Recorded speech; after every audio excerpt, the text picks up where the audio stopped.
Hello नमस्कार साथियों, स्वागत है आप सभी का। मित्रों, हम सभी जो है 19 जो परीक्षा बिहार शिक्षक भर्ती टीआरई 3.0 की परीक्षा जो हुई थी 19/7/24 को, है ना। जो परीक्षा हुई थी उसका जो है ये प्रश्न पत्र है और हिंदी लैंग्वेज का है। हिंदी लैंग्वेज से जो संबंध बने प्रश्न बने थे हिंदी भाषा से, उन सभी प्रश्नों का हम सभी यहाँ देखेंगे कि क्या राइट आंसर हो सकता है। ठीक है, उन सभी प्रश्नों को सॉल्व करेंगे। हल प्रश्न पत्र है हिंदी भाषा का। आगे देखते हैं हम सभी। तो इसमें जो है प्रश्न संख्या 9 से लेकर के 18 तक है। ये गद्यांश दिया गया है, अनुच्छेद, इसे हम सभी पढ़ते हैं।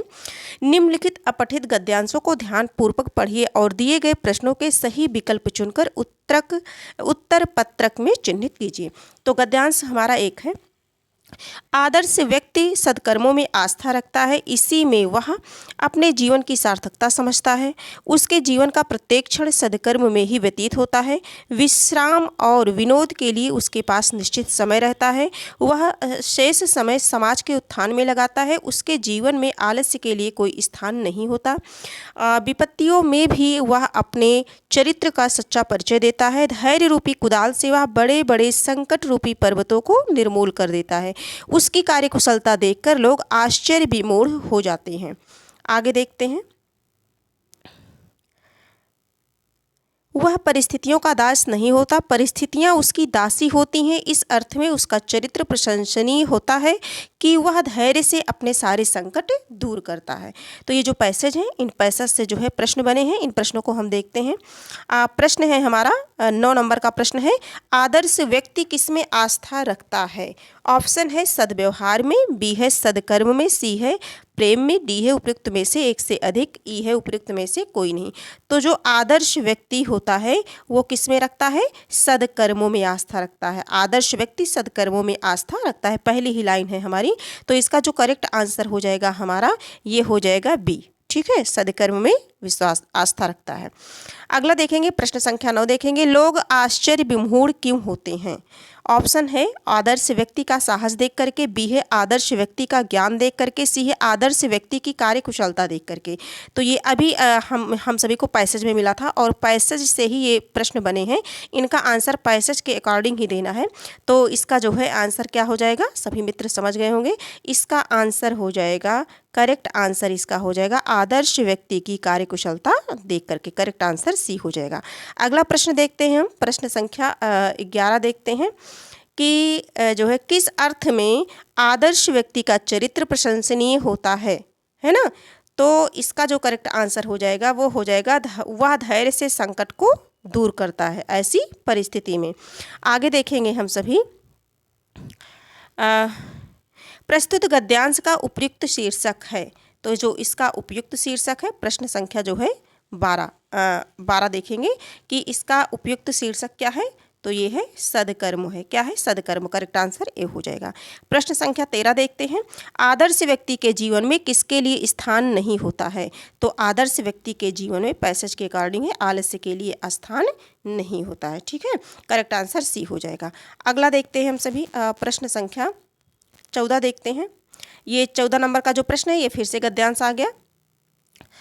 इस अनुच्छेद को पढ़ लेते हैं। स्वास्थ्य और चरित्र एक दूसरे से घनिष्ठता के साथ जुड़े होते हैं। वही व्यक्ति स्वस्थ होता है जिसके चरित्र में आत्मसंयम हो। चारित्रिक दूषण व्यक्ति के पतन का कारण होता है।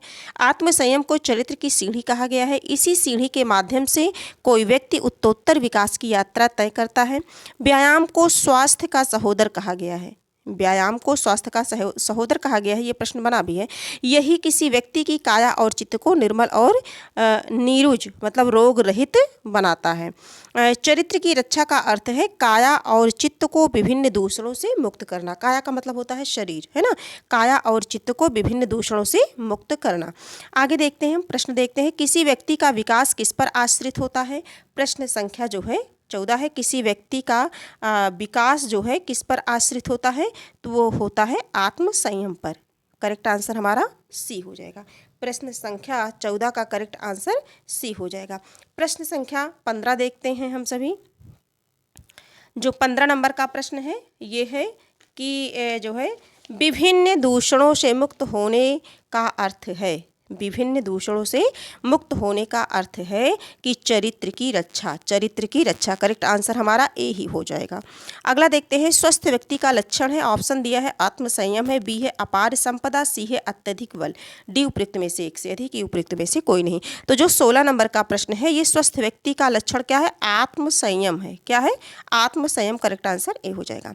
15 नंबर के प्रश्न से हम सभी परिचित होते हैं। 15 नंबर का जो प्रश्न है हमारा ये है, हाँ 16 नंबर के प्रश्नों को हम लोगों ने देख लिया। 17 नंबर के प्रश्न को देखते हैं।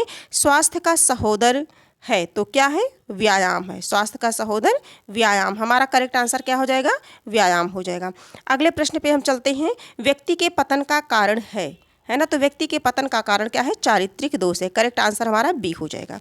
आगे देखते हैं, शुद्ध वाक्य है। हाँ देखिए, वाक्य शुद्धि से संबंधित प्रश्न है। प्रश्न जो भी आए हैं ये बहुत ही अच्छे प्रश्न हैं, मतलब बहुत सरल हैं, एक प्रकार से कहा जा सकता है कि अब और इससे भी सरल प्रश्न क्या ही परीक्षा में पूछा जाएगा, है ना?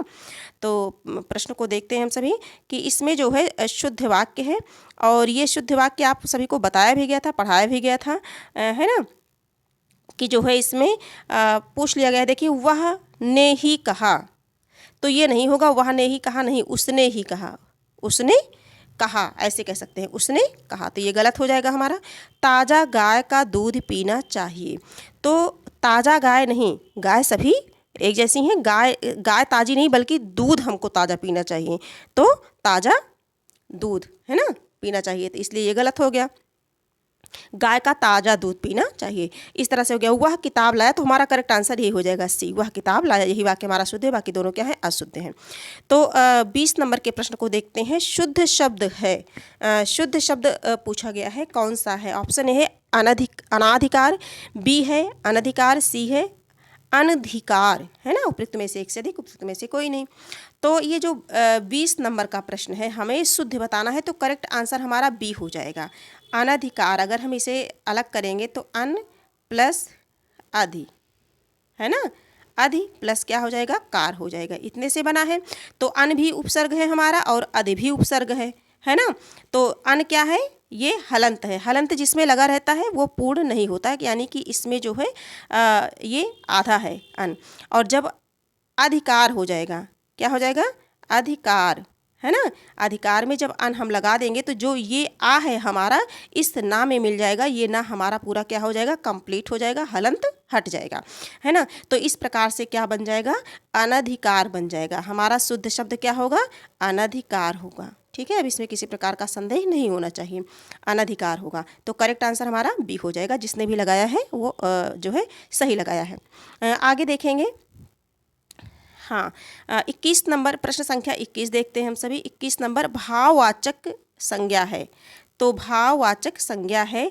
ऑप्शन है अरविंद, बी है यौवन, सी है बुढ़ापा, डी है उपयुक्त में से एक से अधिक, ई उपयुक्त में से कोई नहीं। तो इसमें जो है ये जैसे बुढ़ापा हो गया, है ना, और यौवन हो गया, युवावस्था, बुढ़ापा, है ना, वृद्धावस्था, तो ये दोनों हैं, क्या हैं? ये दोनों भाववाचक संज्ञाएं हैं। और अरविंद जो है ये पर्यायवाची शब्द है, किसका है? कमल का पर्यायवाची है। किसका है साथियों? कमल का पर्यायवाची शब्द है। अब आगे हम सभी देखते हैं, शिव का पर्यायवाची है। 22 नंबर के प्रश्न को देखते हैं। शिव का पर्यायवाची शब्द है। ऑप्शन ए है निर्जर, बी है शशिशेखर, सी है कंदर्प, डी है उपयुक्त में से एक से अधिक, ई है उपयुक्त में से कोई नहीं। तो इसका हो जाएगा शशिशेखर, सही, राइट, करेक्ट आंसर हमारा शशिशेखर हो जाएगा। शिव का पर्यायवाची क्या होगा? शशिशेखर। और ये जो कंदर्प है साथियों, बताना चाहूँगी कि ये है कामदेव की है। किसकी है? कामदेव का पर्यायवाची शब्द है ये। और जो निर्जर है, ये जो हाँ जो निर्जर है ये किसका है? देवता का है। निर्जर क्या है? देवता का है। ठीक है, आगे देखते हैं, प्रश्न संख्या 23 देखते हैं। आवश्यक में प्रत्यय है, हमें प्रत्यय बताना है ना? आवश्यक में तो अक प्रत्यय है। क्या है? अक प्रत्यय। करेक्ट आंसर हमारा सी हो जाएगा। आगे देखते हैं, 24 नंबर के प्रश्न को देखते हैं। तत्सम शब्द है, तत्सम शब्द है हमारा क्या है? प्रकृति है। करेक्ट आंसर हमारा सी हो जाएगा, तत्सम शब्द प्रकृति है। देखेंगे, अनुराग में कौन सा उपसर्ग है? अनुराग, तो अनु प्लस राग हो जाएगा, अनु प्लस राग। करेक्ट आंसर हमारा बी है। 26 नंबर के प्रश्न को हम सभी देखते हैं। 26 नंबर के प्रश्न को देखते हैं। अंगूठा दिखाना, मुहावरे से भी प्रश्न बने हैं। अंगूठा दिखाना, ऑप्शन ए है अन्याय करना, बी है बेइज्जत करना, सी है समय पर धोखा देना। तो अंगूठा दिखाना यानी कि समय पर धोखा दे देना, है ना। तो करेक्ट आंसर हमारा सी होगा, किसका, 26 का। और ये जो हम सभी कर रहे हैं, प्रैक्टिस कर रहे हैं, ये जे सीरीज है, ठीक है। जे सीरीज में जो लैंग्वेज से संबंधित प्रश्न आते हैं उसमें जो हिंदी है उसी का हम सभी कर रहे हैं।